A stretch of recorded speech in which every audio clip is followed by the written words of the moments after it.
7 years ago, my adventure in Lord of the Rings Online began. Middle-earth is vast, and I have spent many hours retracing the footsteps of the Fellowship while making memories alone or with friends through these authentic regions, doing whatever activity there was to do. I've seen players come and go, I've seen expansions come and go, even the changing of the guard from one developer to the next. I swore I would see the epic story through. How could I not?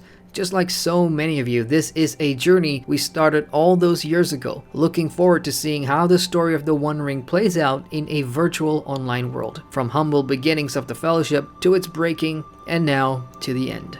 The time has now come to destroy the One Ring, and conclude the Fellowship's quest, and my own journeys in Middle-earth. While the game may continue, I may not. That's why this expansion will be quite emotional for me. And at the end of my playthroughs, as always, you can expect a full, in-depth review. So let's get this party going. Greetings ladies and gentlemen, Adrian here, welcome back to the channel. So it begins, the final leg of the epic story involving the One Ring, and my walk into Mordor. This is the first of a series of video playthroughs where I share my experience as I go along the expansion in a different format, besides just having a live stream. So let's begin where it all begins, with the login screen. Chance Thomas's wonderful new music aside,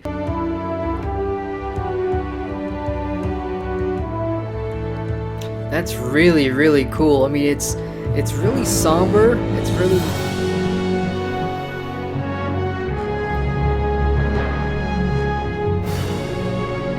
What the heck happened to my main character?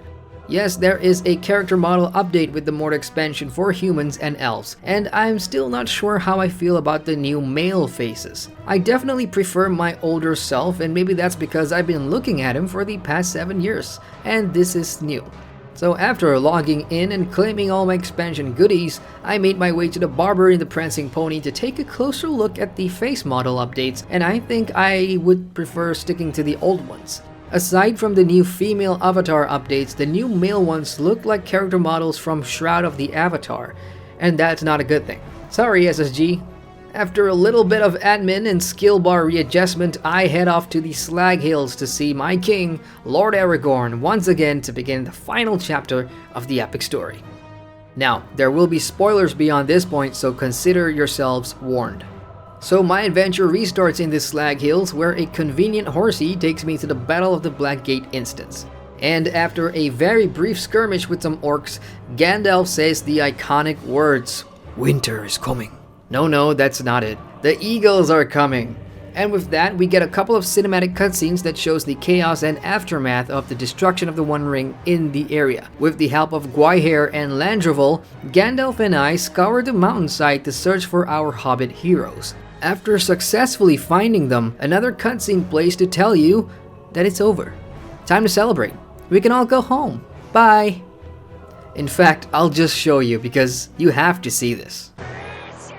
Gwaihir and his kin braved the great peril of the skies and carried our heroes from the wreck of the burning mountain. And on the field of Cormallen, they were praised for their great deeds and the successful completion of the quest. The Lord of the Rings was no more, and Middle-earth was made safer by his defeat.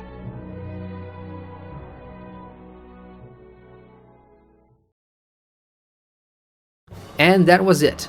That was a very brief and, honestly speaking, hardly satisfying conclusion considering we've spent 10 years building to this point in the epic story. The destruction of the One Ring sequence felt rushed, and it all happened in less than 10 minutes, consisting of you being a bystander, watching a few cutscenes, and listening to Gandalf's exposition.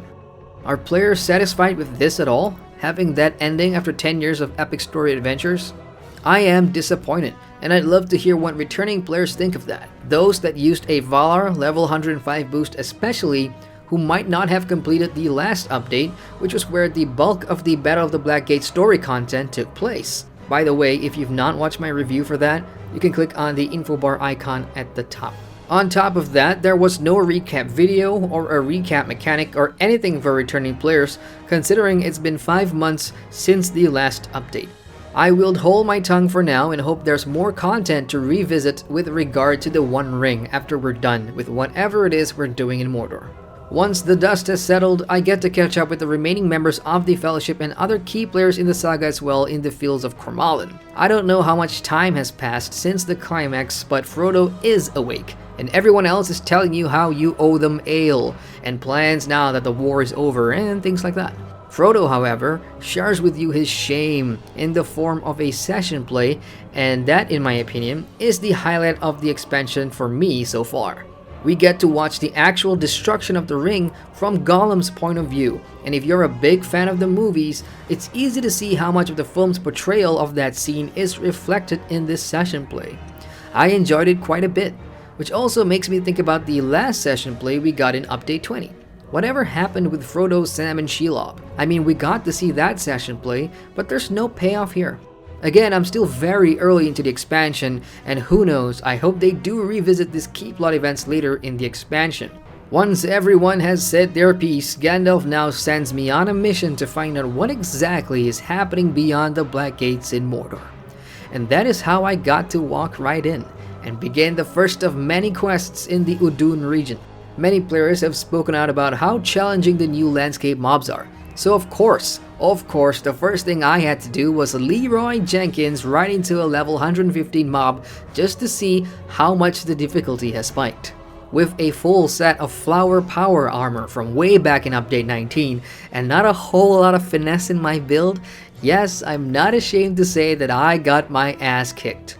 Another reason for the challenge is the introduction of a brand new mechanic for these Mordor regions, a light versus shadow system similar to the Radiant system way back during the Moria expansion. The shadow debuff hits you in certain areas, and what it does is it reduces your character's effectiveness, which means you do less damage and less healing. It kinda sucks, especially if you're not geared and consistently missing your attacks against these new Mordor foes. To counter this, you'll need to gain more Light of Erendil on your new bar, which you can get from new gear that drops in the region.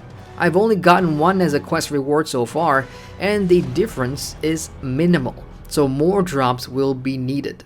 But I am absolutely okay with the content being challenging now. I mean, when was the last time people actually had the risk of dying in LOTRO during a landscape quest? I think that's pretty cool. Also, what's good about introducing new gear is the ability to dismantle the ones you cannot use into residue, which can then be traded for gear that you actually need. So I do applaud the Flame of Ankalamir item that is given to you before you begin questing for the very first hub you find. As for the quests themselves, Udun is now occupied with the remnants of Sauron's armies. Orcs, trolls, and corrupted men and dwarf litter the area in high density. And as ever, you'll be running errands for some of the more adventurous free folk that has traveled here in search of treasure and knowledge. Don't expect to be blown away by the quality of landscape quests in this first zone. There's fetching, killing, and finding to be done, and when combined with the slow rate at which these enemies die, it can be a slow drag for the solo casual player until you get more light gear. So I highly recommend playing with a friend or bring your kinmates along and just bulldoze your way through. What I do like from questing in here so far is some of the new variations of enemy mobs, like the human forge masters who look like some tribal clan. Just fresh designs instead of reusing old design assets. And that is where I stopped in the first region, slowly making my way through the zone, hoping to pick up new gear and hopefully encounter more fun stuff to do with quests in further zones on top of progressing further with the new Black Book, which replaces the epic storybook now that it's over.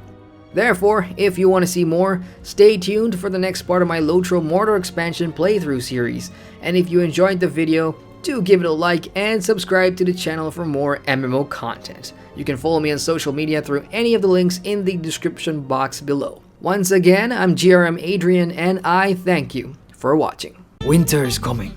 I am the king in the north, and I command you to subscribe to this channel. To watch more, click the panes on the left and on the right. Now go so I can stop this bastardized Westerosi accent.